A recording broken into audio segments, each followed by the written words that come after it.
President Trump has been speaking to U.S. media about the state of the talks with Iran. Let's go live to our chief U.S. correspondent, Alan Fisher, who's at the White House. So President Trump giving interviews in the last few hours. What more can you tell us about what we've learned from what he's had to say? Well, none of these interviews are on camera, but Donald Trump has been saying that he hasn't heard any confirmation that the Iranians are no longer going to continue negotiations with the United States side. Of course, that has been reported by the semi-official agency in Iran.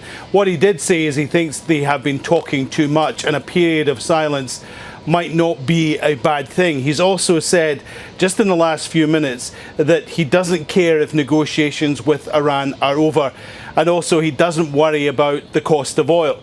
Now, what is interesting is since these reports started circulating, the futures prices of oil has soared dramatically, up over the $100 mark. It was less than that when the markets opened on Monday.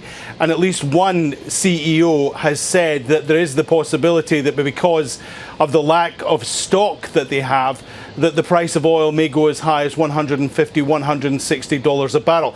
That would obviously have huge economic implications.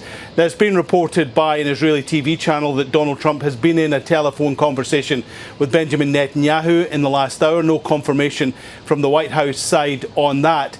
But what we do know is that this isn't just a negotiation between the United States and the Iranians. We saw that a few weeks ago when Donald Trump said he was an hour away from ordering the restart of the war with Iran, but it was the intervention of the GCC nations, the Gulf Cooperation Council nations, that actually urged him to continue with negotiation.